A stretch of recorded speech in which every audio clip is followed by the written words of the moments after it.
सबका यहाँ पर स्वागत है। मेरा परिचय सबसे पहले, मेरा नाम है प्रशांत किशोर और बिल्कुल बिहार के एक साधारण परिवार के लड़के हैं। हमारे दादा एक यहाँ पर साधारण मजदूर थे, बैलगाड़ी चलाते थे। अपने सभी बच्चों में गरीबी की वजह से सिर्फ एक हमारे बाबूजी को उन्होंने पढ़ाया। हमारे बाबूजी यहाँ सरकारी डॉक्टर थे। हमने अपनी जीवन की शुरुआत यहीं के सरकारी विद्यालयों से पढ़कर किया है। पटना साइंस कॉलेज में पढ़े, फिर आगे गए। माता पिता का आशीर्वाद है, ऊपर वाले की कुछ कृपा भी रही होगी, जीवन में कुछ हासिल कर लिए। 10 साल तक हमने संयुक्त राष्ट्र संघ में काम किया है। पहले भारत में थे, फिर कुछ वर्ष हम अमेरिका में रहे, फिर 4 वर्ष हमने अफ्रीका में काम किया है। 2011 में देश में वापस लौटे। और आप में से कुछ लोग जिस परिचय से हमको जानते हैं या मीडिया वाले जो मेरा परिचय कराते हैं, राजनीतिक रणनीतिकार, प्रबंधक वगैरह वगैरह, जीवन में हमारा राजनीति से कभी कोई लेना देना नहीं रहा। लेकिन उस काम को हमने 2011 से 21 तक 10 वर्षों में किया है। 10 वर्षों तक किया है। और ये ऊपर वाले की कृपा ही है कि जिस व्यक्ति को, जिस परिवार में राजनीति से कोई लेना देना नहीं है, इसके बावजूद हमने जिसका भी हाथ पकड़ा है वो 10 वर्ष में कोई चुनावे नहीं हारा। इसका मतलब ये नहीं है, यहाँ बैठे हुए कई सज्जन ऐसे होंगे जो इस बात से प्रभावित हैं कि प्रशांत किशोर जिसका हाथ पकड़ लें, जिसके कंधे पर हाथ रख दें, वो आदमी चुनाव जीत जाएगा, विधायक मंत्री बन जाएगा। तो मैं आपको पहले निराश करना चाहता हूँ कि हमारे पास ऐसा कोई गुण, कोई हुनर है नहीं। ये आपके मन का भ्रम है। लोग पदयात्रा में बड़ी बड़ी बात करते हैं, यहाँ मन से भी कुछ अच्छी बातें हुई हैं, लेकिन सच्चाई यही है कि यही पदयात्रा इससे भी ज़्यादा शुद्धता और ईमानदारी से प्रशांत किशोर या इसके जैसा ही कोई व्यक्ति कर रहा होता और 10 वर्ष में उसने देश भर में चुनाव नहीं जिताया होता, तो अब तक जनता ने उसका हंसी उड़ा के उसका किनारा लगा दिया होता। हमारे लिए भी लोग अभी पीछे हंसते ही हैं। बहुत लोग ऐसे हैं जो हंसते हैं, अरे भाई बिहार में से घूमने से क्या होगा, ये सुधरने वाला नहीं है। आप में से जो सो कॉल्ड प्रबुद्ध लोग हैं, वो उनकी भी सोच है भाई सुधरने वाला नहीं है। देख रहे हैं, कुछ कर रहे होंगे, लेकिन उनके मन में कहीं ना कहीं ये भी जानकारी है कि ये वही आदमी है जिसने 10 वर्ष में जिसको चाहा उसी को चुनाव जिता दिया। तो वो डर भी है। जो राजनीतिक लोग हमसे जुड़ने आते हैं, वो ज़्यादातर आदमी वैसा ही है जो इधर गमछा डाल रहा है। वो जान रहा है कि हम जहाँ भाजपा में हैं, आरजेडी में हैं, वही ज़्यादा व्यवस्था अच्छा है, लेकिन वो प्रशांत किशोर का डर है 10 साल का। अरे भाई कहीं कुछ ऐसा खड़ा कर दिया तो इधर भी चल के हाथ अपना डाल देते हैं। भैया हम पूरी तरीके से आपके साथे हैं। हमको खूब इस बात का एहसास है कि वो हमारे साथ कोई नहीं है। लोग ऐसे ही हैं। अगर आप में इतनी ही शुद्धता होती, अगर आप इतने ही समझदार होते, तो आपको किसी प्रशांत किशोर की क्या जरूरत थी? आप तो अभी तक अपने नहीं सुधार लिए होते। आपको इंतजार करना था कि कोई आएगा, जगाएगा हमको। ऐसी बात नहीं है। हम इस काम को सिर्फ इसलिए कर रहे हैं कि 10 साल हमने जो राजनीति में देखा, किया, बहुत करीब से, जिन नेताओं को आप पेपर में, अखबार में पढ़ते हैं, टीवी पे देखते हैं, इन लोगों के साथ हमने बहुत करीब से काम किया है। अगर ये बताया कि सुबह में हरा कपड़ा पहनिए, दोपहर में पीला, तो लोगों ने वही किया। इतना प्रभाव रखने के बाद उस काम को हमने देखा कि उससे समाज नहीं सुधरता है। और हमने अपने लिए ये तय किया, हम कोई बिहार के समाज के लिए, आपके लिए नहीं कर रहे हैं। मुझे ऐसा लगा कि अगर भगवान ने हमको ये शक्ति, बुद्धि, साधन, व्यवस्था दिया है, तो कहीं ना कहीं बिहार के होने के नाते हमारी ये जिम्मेवारी है कि अगर हमारे जैसे आदमी की हिम्मत नहीं पड़ेगी बिहार में कुछ प्रयास करने की, तो किसका हिम्मत पड़ेगा। इसीलिए हम यहाँ वापस आए। पदयात्रा इसलिए नहीं कर रहे हैं कि पदयात्रा करने से बिहार सुधर जाएगा। पदयात्रा करने से चुनाव भी नहीं जीता जा सकता, इसका हमको पूरा इल्म है, हम बहुत चुनाव लड़ाए हैं। पदयात्रा इसलिए कर रहे हैं कि एक शुद्धता और ईमानदारी से पूरा प्रयास आपके सामने रखें। आप छठ का व्रत क्यों करते हैं? आप छठ का व्रत करते हैं, आपका बच्चा अमेरिका में है, बॉम्बे में है, दिल्ली में है।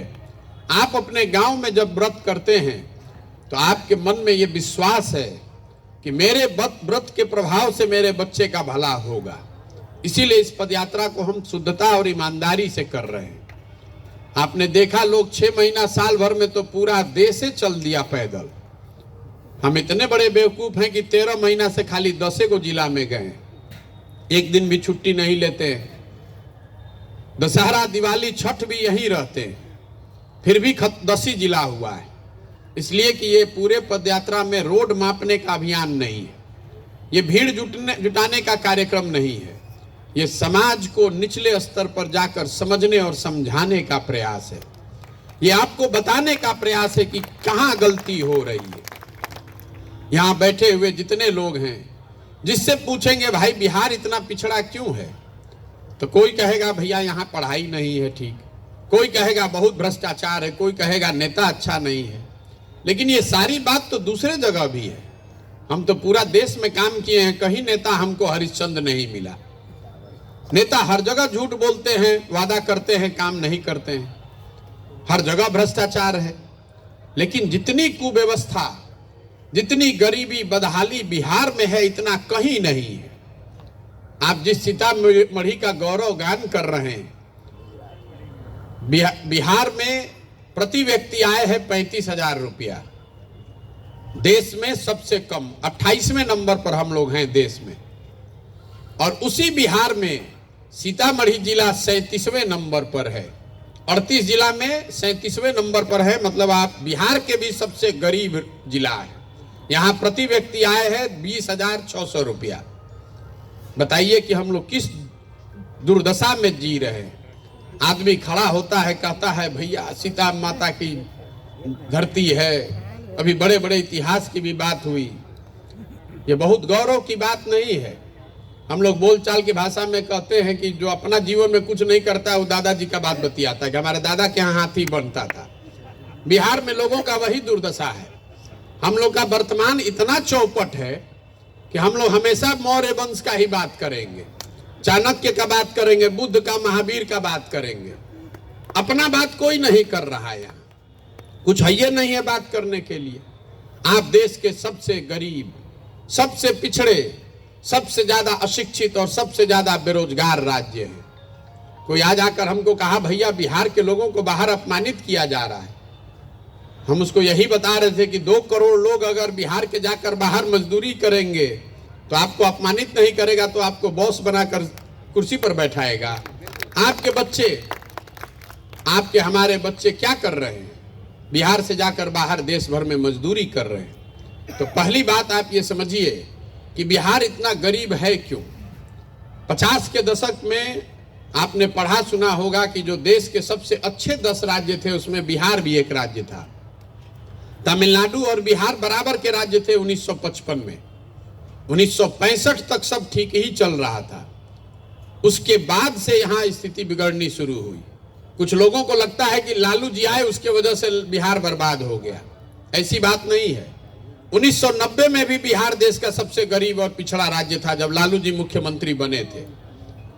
1900, आप अगर आंकड़ों को ध्यान से देखिएगा तो आपको पता चलेगा कि 1967 से 1990 के बीच करीब करीब 32 सालों में, 32-33 साल में बिहार में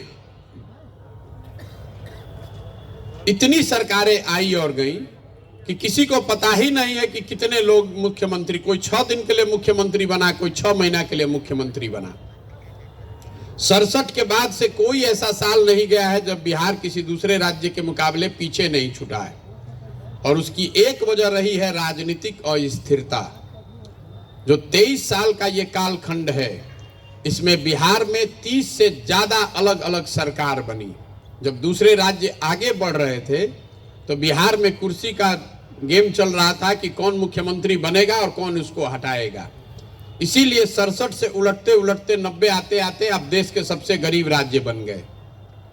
जब 90 में लालू जी आए, राजनीतिक स्थिरता लौटी, जब देश में आर्थिक उदारीकरण शुरू हुआ, तो लालू जी ने नया यहाँ विज्ञान बनाया, भाई बिहार का विकास करना है तो आर्थिक विकास नहीं चाहिए, सामाजिक न्याय होना चाहिए।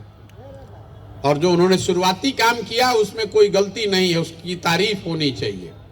लालू जी के राज में समाज के दबे कुचले हुए, सामाजिक तौर पर पिछड़े लोगों को अधिकार मिला, आवाज मिला, और इस बात में कोई गुरेज नहीं है मानने में कि अच्छा काम था। गलती ये हुई कि जिन समाज को उन्होंने आवाज दिया, उन्हीं समाज के बच्चों को उन्होंने कभी पढ़ाई की व्यवस्था नहीं कराई। जिनको आवाज दिया उसको जमीन नहीं दिया। आपने कभी नहीं सुना होगा लालू जी को बात करते हुए कि जो समाज में पिछड़े हैं वो पढ़ाई उनके लिए अच्छी हो जाए। आपने बिहार में भूमि सुधार की बात कभी नहीं सुनी होगी। तो लालू जी ने या तो अज्ञानता में या राजनीतिक चतुरता में ये सुनिश्चित किया कि जिन वर्गों को आवाज मिले उनको शिक्षा नहीं मिले, उनको जमीन नहीं मिले, उनको पूंजी नहीं मिले। और इन तीन चीज के अभाव में आप कभी तरक्की कर ही नहीं सकते। फिर नीतीश जी का दौर आया। नीतीश जी का दौर को आप दो भाग में देख लीजिए तो राजनीतिक और स्थिरता की जो बात मैंने पहले बताई वो आपको समझ में आएगी। नीतीश जी 2005 से लेकर 2012 तक एक दौर वो है जब एनडीए की यहाँ सरकार थी और आपको, हमको, सामान्य बिहार के लोगों को लगा कि बिहार सुधर रहा है। और 12 के बाद नीतीश कुमार जी आज अभी 23 तक 6 अलग अलग सरकार बना चुके हैं। आपको दो याद है, महागठबंधन और एनडीए। लेकिन अगर आप ध्यान से देखिएगा तो 12 में नीतीश कुमार ने एनडीए का गठबंधन तोड़ा, माइनॉरिटी की सरकार बनाई। 1.5 साल सरकार चला, 14 में लोकसभा में हार गए तो इस्तीफा देके मांझी जी को बना दिए। फिर 8-9 महीना मांझी जी रहे, उनको हटाए, फिर वापस बने। ये तीसरा प्रयोग हुआ। फिर महागठबंधन बनाकर 2015 में जीते, वो चौथा प्रयोग था। फिर महागठबंधन छोड़कर एनडीए में भागे, वो 5वां प्रयोग था। और इस बार फिर अभी एनडीए छोड़कर महागठबंधन में भागे, ये 6वां प्रयोग है। आदमी वही है नीतीश कुमार, व्यवस्था वही है, लेकिन उनके परफॉर्मेंस में जमीन आसमान का फर्क है। ये आपको दिखाता है कि जो नेता है, जो सत्ता में बैठे हुए लोग हैं, अगर उनकी प्राथमिकता अपनी कुर्सी बचानी हो जाए तो बिहार में विकास नहीं हो सकता है। यही कारण है कि 67 से 90 के बीच में बिहार पीछे छूट गया। और एक बार जब आप पीछे छूट गए तब अब आप आगे आइएगा कैसे? तो पहले ये समझिए कि बिहार में ये क्यों हम लोग इतने गरीब हैं। ये वजह यही है कि यहाँ राजनीतिक अस्थिरता का माहौल 1967 से लगातार रहा है। और जब स्थिरता लौटी है तो एक अलग ही फॉर्म में लौट आई है। तो जो हम लोग जन सुराज में प्रयास कर रहे हैं, बहुत लोग पूछता है भैया दल नहीं बनाए हैं, सुधार कैसे होगा, किसको वोट देना है, ये तो आप बता ही नहीं रहे हैं। आप जरा याद कीजिए, महात्मा गांधी ने कहां आपसे वोट लेकर देश आजाद कराया? गांधी जी ने आपके पुरखों को कहां कहा कि हमको वोट दीजिए कि किसको वोट दीजिए? गांधी जी ने आपको ये बताया कि आजादी आपका अधिकार है, समाज को जगाया और आपको इस बात के लिए तैयार किया कि कल आजादी मिले तो आप उसको कैसे सरकार को चलाएंगे। तो ये जो प्रयास है, ये समाज में जाकर ये बताने का प्रयास है कि जब तक आप अपने और अपने बच्चों के लिए सजग नहीं होंगे तब तक आप किसी को वोट दे दीजिए, ये सुधरने वाला नहीं है। लालू नीतीश को दीजिए कि मोदी जी को दीजिए कि प्रशांत किशोर को दीजिए, ये नहीं सुधर सकता है, ये सुधरने वाला है ही नहीं। हम हर गांव में जाकर एक उदाहरण देते हैं, लोगों को बताते हैं। जिस गांव में जाइए कहता है भैया जनप्रतिनिधि मुखिया बड़ा चोर है। 2 बरस पहले मुखिया का चुनाव हुआ, आप लोगों में ज्यादा लोग उसमें नहीं शामिल होंगे, लेकिन हर गांव में ये बात मैं बताता हूं कि जब मुखिया का चुनाव हुआ तो 500-500 रुपया लेकर वोट बेचा बिहार के लोगों ने।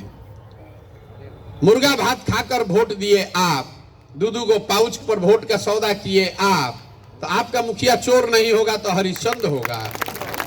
तो जो लोग सबसे ज्यादा चोरी कर रहे हैं वही आदमी 500 रुपया लेके वोट बेचा और कहता है ये भैया बिहार में बड़ा भ्रष्टाचार है। अरे जब चोरी की शुरुआत आप करेंगे तो नेता तो चोर ही न होगा भाई। अगर समाज चोर है तो नेता ईमानदार नहीं हो सकता है। नेताओं को गाली देना बंद कीजिए। अब 4000 गांव में हम अलग अलग बात बोलते हैं, लेकिन एक सवाल हमने 4000 गांव में पूछा, और अगर दावा करेंगे तो यहां पर भी पूछेंगे, रिजल्ट वही आएगा। हम 4000 गांव में लोगों से पूछे कि ये बताइए कि आपके गांव और पंचायत में पढ़ने की अच्छी व्यवस्था होनी चाहिए कि नहीं। करीब करीब 100% आदमी हाथ उठाता है, वीडियो में रिकॉर्ड होता है कि ना भैया पढ़ने का व्यवस्था तो जरूर होना चाहिए। जो खुद लोग अनपढ़ हैं, जो लोग अगड़े हैं, पिछड़े, हिंदू, मुसलमान, महिला, पुरुष, गरीब, अमीर, सब बोलता है कि ना भैया पढ़ने का व्यवस्था तो होना ही चाहिए। साथ में उसको ये पता नहीं है कि दूसरा सवाल क्या आ रहा है। दूसरा सवाल पूछते हैं कि अच्छा अब सब आप लोग अपने अपने बच्चों के नाम पर ये बताइए कि आप में से किसने जीवन में एक बार भी पढ़ाई के लिए वोट दिया है। आपको आश्चर्य नहीं होना चाहिए, अभी तक 13 महीना में एक आदमी ने भी हाथ नहीं उठाया है कि हमने भैया पढ़ाई के लिए वोट दिया। यही दुर्दशा का कारण है। और आप यहाँ सीतामढ़ी में प्रबुद्ध के श्रेणी में आते हैं तो आपका दुर्दशा भी इससे बढ़िया नहीं है। कोई जात के नाम पर लालू जी का बंधुआ मजदूरी कर रहा है, कोई धर्म के नाम पर मोदी जी का बंधुआ मजदूरी कर रहा है।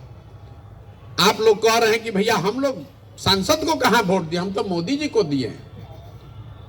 ज्यादातर लोग ये बोलते हैं। शहरों में स्थिति है, आपने, हमने, सबने मोदी को, भाजपा को वोट दिया है। आपने पढ़ाई के लिए वोट नहीं दिया है। जहां जाइए कहता है रीगा चीनी मिल नहीं चालू हुआ है। आप रीगा चीनी मिल पर कब वोट दिए थे भाई?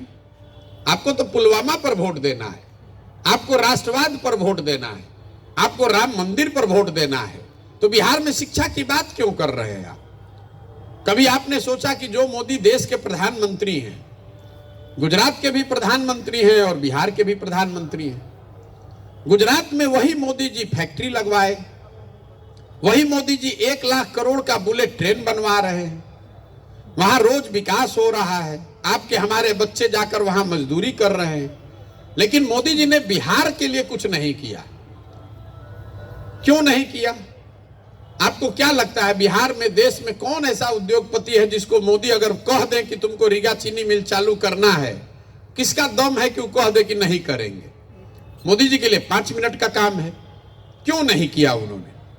इस पर तो आपको चिंतन करना चाहिए। मोदी जी को वोट दिए हैं देखकर आप। 2 वजह है कि मोदी जी या कोई भी प्रधानमंत्री बिहार में उद्योग नहीं लगाता है। पहली बात, गुजरात का आदमी, हम मोदी जी के साथ काम किए हैं।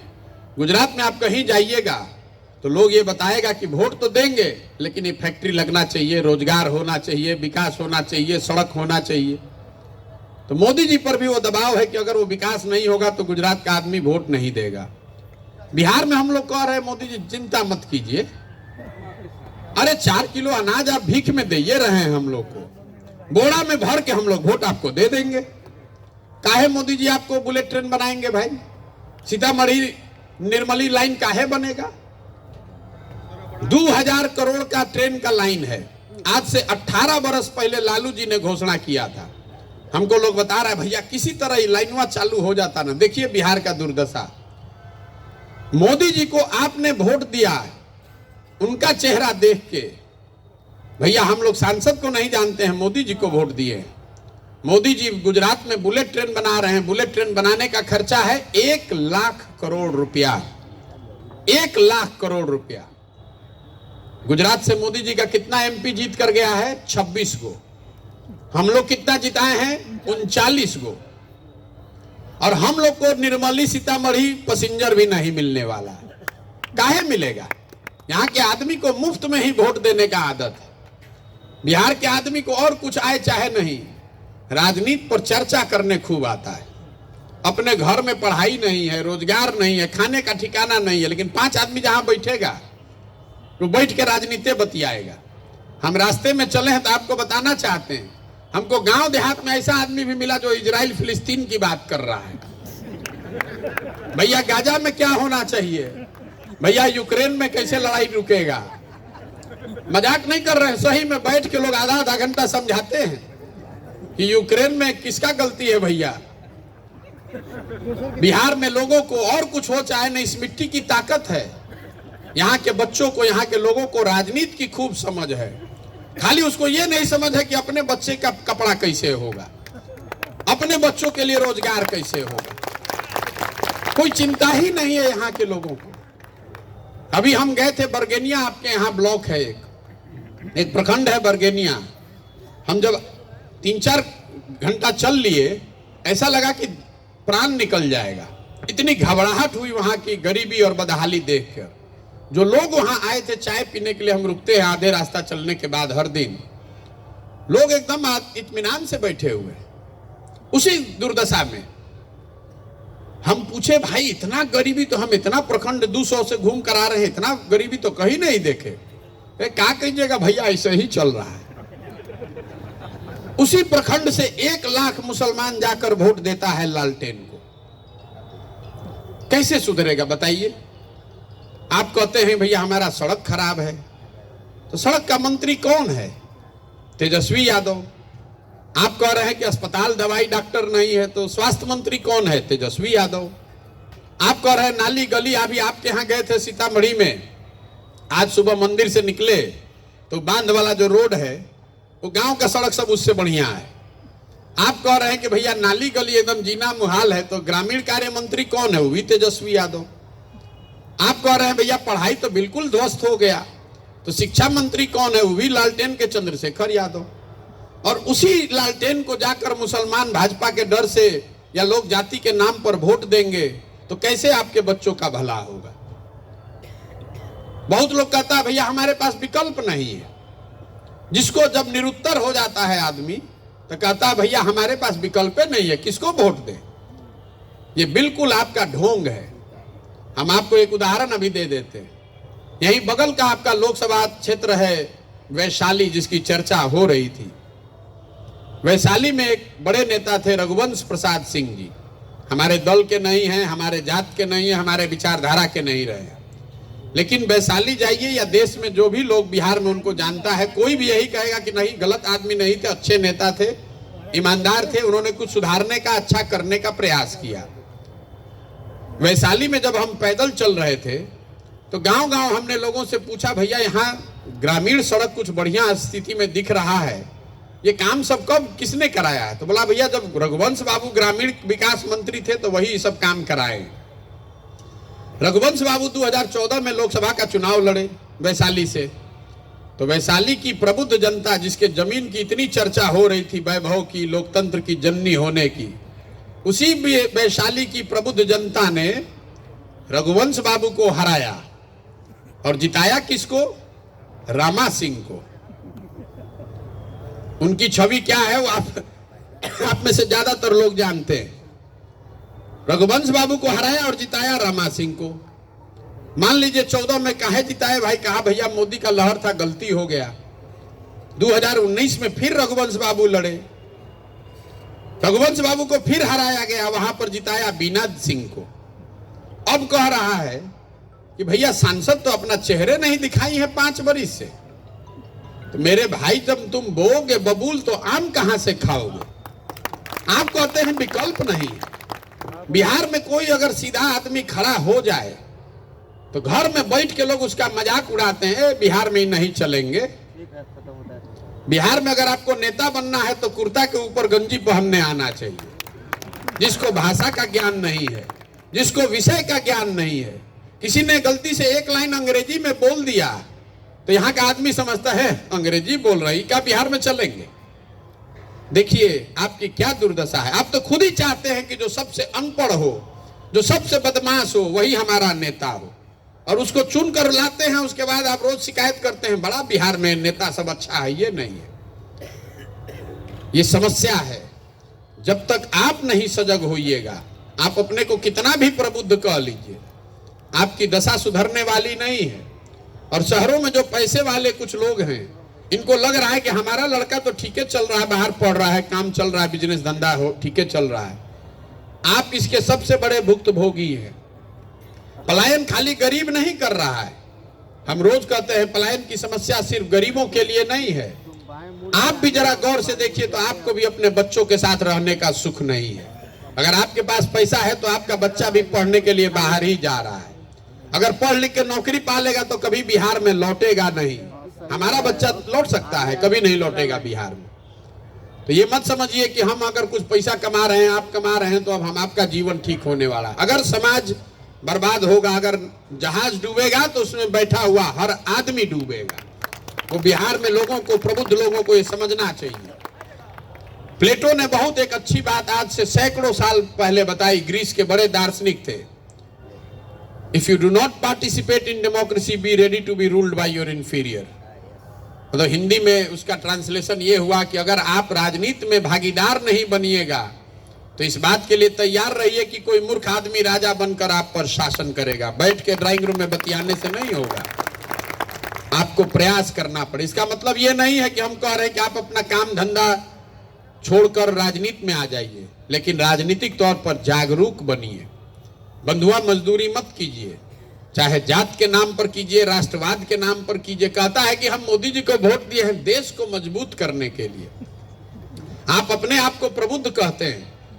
जरा बताइए, अगर बिहार के सारे बच्चे अनपढ़ और बेरोजगार हो जाएंगे तो उससे देश मजबूत होगा कि देश कमजोर हो जाएगा? अगर बिहार की प्रति व्यक्ति आय 35,000 रुपए है तो उससे देश का प्रति व्यक्ति आय घट रहा है कि बढ़ रहा है? हम लोग तो पूरे देश की व्यवस्था को नीचे कर रहे हैं। देश का प्रति व्यक्ति आय है 1,35,000 रुपया, बिहार का है 34,000 रुपया, सीतामढ़ी का है 20,000 रुपया, और आप देश के नाम पर वोट दे रहे हैं। गलती मोदी जी, लालू और नीतीश का नहीं है, वो तो अपना काम कर रहे हैं। यहां बहुत आदमी कहेगा क्या कीजिएगा भैया, जात का राजनीति है। हम आपको कैमरे पर कह रहे हैं कोई जात का राजनीति यहां नहीं है। आपसे पूछेंगे जात का राजनीति कौन करता है, तुरंत लोग कहेगा देखिए ना भैया लालू जी हैं, कितना जात का राजनीति कर रहे हैं। कोई लालू जी जात का राजनीति कभी नहीं किया लालू ने। लालू जी अगर जात का राजनीति करते तो ये बताते कि भाई बिहार का मुखिया, बिहार का मुख्यमंत्री कोई यादव समाज का लड़का होगा और सब यादव जी लोग आप लोग हमको वोट दीजिए। लालू जी कहां कहते हैं? लालू जी ये कहते हैं कि हमारा लड़का राज्य का मुखिया होगा और सब यादव जी लोग आप लोग वोट हमको दीजिए। जात का राजनीति कहां हुआ? लालू जी तो अपने परिवार का, बच्चे का राजनीति कर रहे हैं। और लालू जी अकेले नहीं हैं, कोई कुशवाहा जी हैं, कोई मिश्रा जी हैं, कोई दुबे जी है, कोई राम जी हैं, कोई मुसहर है, कोई अति पिछड़ा है, कोई वैश्य है। जो जिस जात का नेता है, हम अपने अनुभव से आपको बता रहे हैं, नेता अपनी चिंता कर रहा है, अपने बच्चों की चिंता कर रहा है। जात में नेता नहीं, आप उलझे हैं। हमारा जात वाला है, इसी को वोट दिया जाए, ये ऐसी बात नहीं है। आप किसी को अपने जात वाले को दीजिएगा, आपका भला होने वाला नहीं है। जन सुराज में हम लोग यही प्रयास कर रहे हैं कि जाकर गांव-गांव लोगों को बताएं, एक ही लाइन उनको सिखा रहे हैं, वोट जिसको देना है दीजिए, लेकिन वोट अपने और अपने बच्चों के लिए दीजिए। अगर आपको अपने बच्चों की चिंता नहीं है तो आप देश का, समाज का, जात का, राष्ट्रवाद का जितना बात कर रहे हैं सब ढकोसला है। अपने बच्चे का चिंते नहीं, आप देश को सुधार दीजिएगा। अपना बच्चा पढ़ा लिखा नहीं, आवारागर्दी कर रहा है और आप देश को सुधारने चले हैं। अगर इससे नहीं निकलिएगा तो ये सुधरने वाला नहीं है। हम अपनी ओर से प्रयास कर रहे हैं और कोशिश ये है कि इसको ईमानदारी से किया जाए। लोग बताता है भैया विकल्प नहीं है, क्या करें, साधन नहीं है। क्यों नहीं विकल्प बनाए? कहता है पैसे नहीं है, राजनीति का समझ नहीं है, कैसे चुनाव लड़ेंगे। तो जन सुराज दल नहीं है, वो व्यवस्था है। आपके पास पैसा नहीं है तो कोई बात नहीं है, आपके पास राजनीतिक समझ नहीं है तो कोई बात नहीं है, चुनाव नहीं लड़ने आता है कोई बात नहीं है। अगर जज्बा है, समझ है, समाज के लिए आप कुछ करना चाहते हैं तो पैसे का, साधन का, व्यवस्था का, चुनाव का चिंता अपने भाई, अपने बेटे प्रशांत किशोर पर छोड़िए, लेकिन खड़ा तो होइए। खड़ा तो होइए कि नहीं अपने बच्चों के लिए एक नया विकल्प बनाएंगे। तमिलनाडु आज देश का सबसे अग्रणी राज्य है। तमिलनाडु में कोई भाजपा का सरकार 75 साल में नहीं बना। मोदी जी वहां नहीं गए हैं। पिछले 45-50 साल से वहां कांग्रेस का भी शासन नहीं है, लेकिन तमिलनाडु के लोगों ने अपनी व्यवस्था बनाई। अन्ना दुरई ने, कामराज ने वहां संघर्ष करके समाज को जगाया और जो राज्य बिहार के बराबर का राज्य था आज बिहार से 10 गुना ज्यादा बेहतर राज्य है। तो अगर बिहार को सुधारना है तो बिहार के लोगों को जगना पड़ेगा। न तो चर्चा पर चर्चा जीवन भर करते रहिएगा, ये सुधरने वाला नहीं है। हम अपनी ओर से एक छोटा प्रयास कर रहे हैं। अभी तक का मेरा जो अनुभव है, मुझे लगता है कि इसको किया जा सकता है। कई लोगों को आपको लगेगा अरे भैया देखा जाएगा, चुनाव में जीतेंगे हारेंगे। मैं आपको बिल्कुल आश्वस्त कर रहा हूं, जीत और हार की चिंता किए बगैर हमने अपने जीवन के लिए संकल्प लिया है कि हमको इसको करना ही है। बिहार को सुधारे बगैर मानेंगे नहीं, चाहे 5 बरस लगे, 10 बरस लगे, चाहे जितना संसाधन लगे, जितना व्यवस्था लगे। हम लोग भोजपुरी में कहते हैं कहावत, बज के बूझना बूझ के बजना। तो हम पहले कैटेगरी वाले नहीं हैं, बजने के बाद नहीं बूझने का प्रयास करते हैं। अगर आए हैं तो हमको मालूम है कि ये टेढ़ा काम 50 बरस की बिगड़ी हुई व्यवस्था है। इसको करने के लिए क्या संसाधन लगेगा, क्या व्यवस्था बनानी पड़ेगी, कितना पसीना बहाना पड़ेगा, सब सोच समझ कर आए और इसको करके दिखाएंगे आपको। आप अभी जुड़िए कि 2 वर्ष के बाद जुड़िएगा, जुड़ना आपको इसी में है, क्योंकि अच्छा अगर होगा तो आपको जुड़ना ही है, कहाँ जाइएगा। लेकिन जब जुड़िए तो इसके मालिक बनिए, इसके मुखिया बनिए, अपने बच्चों के लिए खड़े होइए। नेताओं को दोष देते रहने से ये सुधरने वाला नहीं है। अगर आप जिम्मेवारी नहीं लेंगे, आप खड़े नहीं होंगे, तो कोई इसको सुधार नहीं सकता है। आज आपको गाली सुननी पड़ती है, आप चाहे जितने होशियार हैं, बिहार से बाहर जाइएगा तो बिहारी कह के गाली ही देगा। आज अभी एक सज्जन बता रहे थे कि भैया सब टेंडर वेंडर पास हो जाता है, लास्ट में कहता है बिहार हो चलो हटाओ 10 नंबर कम करो इसका। हम चाहे जितना होशियार हैं, जिन राज्यों में हमने मुख्यमंत्री बनाया है वहां पर भी लोग बैठता कहता है भैया आपके राज्य में इतना काहे दुर्दशा है। हमको गाली दे नहीं दे, हमको भिंगा के गाली दे रहा है कि आपके राज्य में सब इतना बुर्बक का है। तो ये दुर्दशा हम लोगों ने की है, ये किसी नेता ने नहीं किया है। नेता मंगल ग्रह से नहीं आया है, नेता को आपने हमने जिताया है। बगल का जिला है मुजफ्फरपुर, वहां 30 वर्ष से एक ही परिवार का आदमी सांसद है।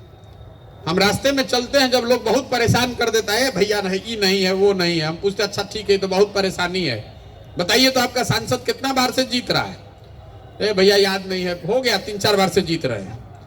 ए भाई तुम्हारा विधायक कितना बार से जीत रहा है। ए भैया 4 बार से जीत रहे हैं।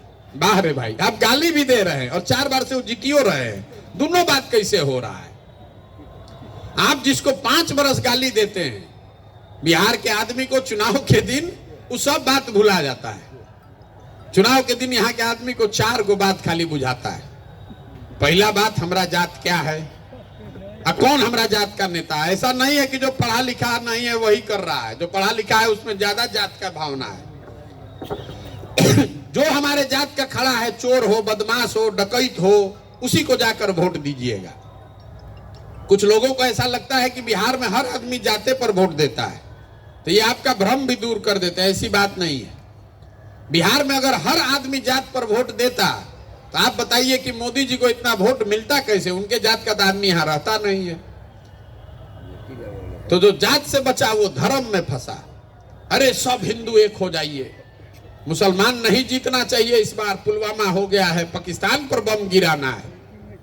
अपना बच्चा खाए बगैर मर रहा है, लेकिन इस बार पुलवामा, इस बार पाकिस्तान को सबक सिखा कर मानेंगे।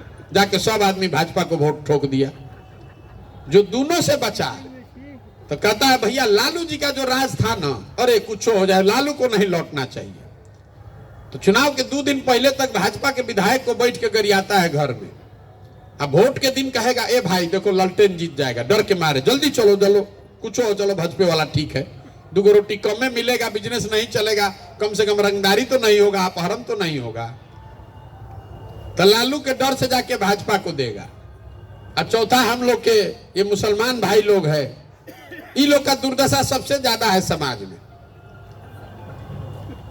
ये लोग कह रहा है भैया जिए चाहे मर जाए भाजपा को तो वोट नहीं देंगे। भाजपा तो मुसलमान विरोधी पार्टी है। तो भाई बिहार में बचा को, बिहार में तो 2 ही दल हम लोग के पास है, एक मोदी जी का भाजपा, एक लालू जी का ललटेन। एगो हमारे नीतीश कुमार है, इनका पता ही नहीं कि कितना देर ललटेन लेके चलेंगे और कब उछल के कमल पर बैठ जाएंगे। तो जो मुसलमान है वो कहता है भैया जिए चाहे मरे, खाए चाहे मत खाए, है ललटेन दिख रहा है, इसी में किरासन तेल बन के जलेंगे। आप बताइए, इसी 4 चीज पर ना वोट पड़ा है। काहे के लिए घंटों घंटा मंथन कर रहे हैं? ए भैया पढ़ाई होना चाहिए, अरे फैक्ट्री चलना चाहिए, अरे भ्रष्टाचार कम होना चाहिए। आप जानते हैं, हम जानते हैं, सब ने तो जानता है, चुनाव होगा तो बिहार की जनता इसी 4 चीज पर वोट देगा। कैसे सुधरेगा? नहीं सुधर सकता है। इसलिए जगिए, खड़े होइए। समाज में कोई गलती नहीं है। आप अगर सजग होइएगा तो आप में वो क्षमता है। कहता है बिहार में अच्छा आदमी बचा कहाँ है? तो हम बताते हैं कि अच्छा ये बताइए कि 100 में 1 आदमी अच्छा बचा है कि नहीं? तो ना भैया, 100 में 1-2 तो होबे करेगा अच्छा। अगर 100 में 1 अच्छा भी है तो बिहार में कितना आदमी हुआ? 13 लाख आदमी हो गया।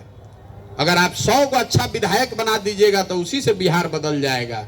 आप तो 13 लाख आदमी ढूंढने की बात कर रहे हैं। तो ये प्रयास है। 3 इसके उद्देश्य हैं कि जमीन पर जाएं, घर घर जाकर लोगों को हाथ जोड़कर ये समझाएं कि भाई वोट एक बार अपने बच्चों के लिए दो, सजग बनो। नेताओं को, दलों का तो बहुत वोट दे दिया तुमने, कभी दल को दिया, कभी नेता को दिया, जात को दिया, धर्म को दिया। एक बार अपने बच्चों के लिए वोट दो। दूसरा प्रयास ये है कि अगर लोग ये समझ जाएं तो उनके पास विकल्प बेहतर हो। इसलिए समाज में जो डरे हुए, किनारे कर लिए वाले लोग हैं, उनको बुलाया जाए, उनके साथ मिलकर एक व्यवस्था बनाई जाए, एक नया विकल्प बनाया जाए। इसके साथ साथ एक और काम हम लोग कर रहे हैं। मैं जब महीने महीने जिलों में रहता हूं तो हर पंचायत के लिए अगले 10 साल का एक विकास का योजना बना रहे। पूरे सीतामढ़ी का नहीं, सीतामढ़ी के हर पंचायत का अलग अलग, क्योंकि हर पंचायत की एक अपनी समस्या है। और प्रयास यह है कि हर पंचायत में कम से कम एक पढ़ाई की व्यवस्था, स्वास्थ्य की व्यवस्था और 800 से 1200 अगर रोजगार का अवसर खड़ा कर दिया जाए तो बिहार में पलायन बिल्कुल रुक जाएगा। तो ये योजना बना रहे हैं, जब सीतामढ़ी रहेंगे तभी बनाकर निकलेंगे। ये 3 उद्देश्य है कि सबसे पहले समाज को समझाया जाए, दूसरा अगर समाज समझ जाए तो उसके सामने एक बेहतर लोगों का विकल्प दिया जाए, और अगर लोग अच्छे लोगों को चुनकर ला भी दे तो उनके पास काम करने के लिए, बिहार को सुधारने के लिए एक योजना हो जो जमीन से सोच समझकर बनाया गया हो, जिसमें दुनिया भर के विशेषज्ञों की राय शामिल की गई हो। और ये सब करके जब इसको प्रयास किया जाएगा तो मेरा अपना मानना है कि आने वाले 10-15 सालों में बिहार को बेहतर बनाया जा सकता है। एक दिन में तो नहीं सुधरेगा, लेकिन 10-15 साल में बिहार में भी वो स्थिति आ सकती है कि दूसरे राज्यों से लोग आकर यहाँ पर रोजगार करें। 10 टॉप 10 में तो हम लोग निश्चित पहुँच सकते हैं। बहुत आदमी, नेता सब कहता है हम बिहार को नंबर 1 बना देंगे। बताइए, जो नंबर 1 स्टेट है उसका प्रति व्यक्ति आय है 2 लाख रुपया, अब बिहार का प्रति व्यक्ति आय है 35,000 रुपया। किस रफ्तार से आप बढ़िएगा कि 2 लाख को पार कर जाइएगा? कहता है बिहार को नंबर 1 बना देंगे। वाह, इतनी समझ है लोगों की यहाँ। तो मेरे भाई, आप लोगों पर बड़ी जिम्मेवारी है। लोग कहता है कि शहर से ही चर्चा होती है। आप, हर वो व्यक्ति है जिसके पास 100, 150, 200 लोग आपसे जुड़े हैं। आप राजनीति से जुड़िए या नहीं जुड़िए, इस बिहार में एक बेहतर व्यवस्था बने, इसके लिए आशीर्वाद दीजिए। सही लगे तो अपनी जो भूमिका अदा, आपसे पैसा नहीं मांग रहे, आपसे वोट नहीं मांग रहे, आपसे इतना ही कह रहे हैं कि अगर आपको लगता है कि बिहार में नई व्यवस्था बननी चाहिए तो इसके लिए कम से कम अपने साथ जुड़े हुए लोगों को समझाइए, ताकि लोग जाति से, धर्म से, पैसे के लालच से ऊपर उठकर अपने और अपने बच्चों के लिए वोट करें। अब आप में से जो लोग भी सवाल पूछना चाहते हैं वो खड़े होकर बिल्कुल बेझिझक, कड़वे, अच्छे, सब तरह के सवाल कर सकते हैं। बहुत बहुत धन्यवाद।